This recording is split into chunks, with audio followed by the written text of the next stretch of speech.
सुख दुख का आना जाना सर्दी गर्मी के आने जाने के जैसा है। इसीलिए इन्हें सहन करना सीखना चाहिए।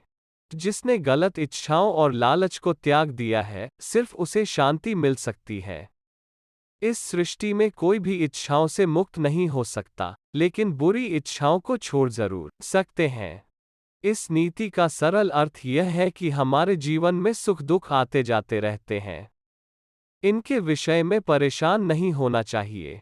अगर दुख है तो उसे सहन करना सीखना चाहिए, क्योंकि आज दुख है तो कल सुख भी आएगा। ये क्रम यूं ही चलता रहता है। हमारी जो भी इच्छाएं गलत हैं, उन्हें जल्दी से जल्दी छोड़ देना चाहिए।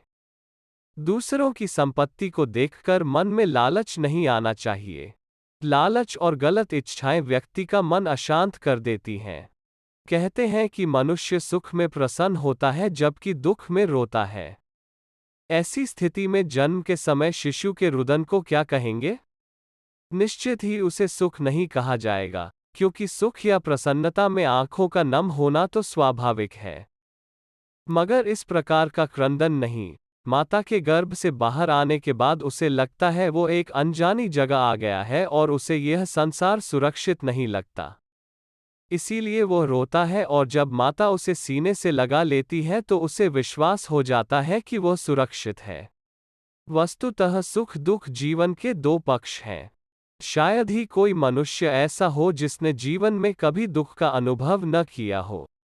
वहीं कोई व्यक्ति ऐसा भी नहीं होगा जिसे जीवन में एक बार भी सुख न मिला हो। हे केशव, ये बताइए कि सुख और दुख मानव के कर्मों के ही परिणाम हैं। पार्थ, न तो दुख में घबराना चाहिए और न सुख में इतराना चाहिए। सुख दुख तो जीवन की ऊर्जा के आधार हैं। सुख से शांति, पवित्रता और शुभता का संचार होता है तो दुख से जीवन के आवश्यक सबक मिलते हैं। फिर भी यह किसी विडंबना से कम नहीं कि मनुष्य जीवन में कभी भी कोई दुख नहीं चाहता। वो हमेशा सुखी रहना चाहता है, और वह भी अपनी इच्छा या आवश्यकता के अनुसार। सुख और दुख मानव के कर्मों के ही परिणाम हैं। इसीलिए परिणाम को सहजता से स्वीकार करने में ही बुद्धिमानी है। जो परिणाम को सहजता से स्वीकार कर लेता है, वो अनेक प्रकार की विसंगतियों और मनोविकारों से बच जाता है। जीवन सुख दुख का चक्र है। यही जीवन का सत्य है।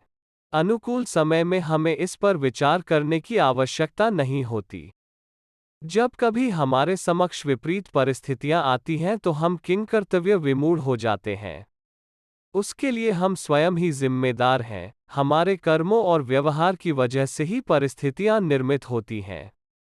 हमें यह ध्यान रखना चाहिए कि सामने वाले व्यक्ति का व्यवहार हमारे व्यवहार को प्रभावित न करे।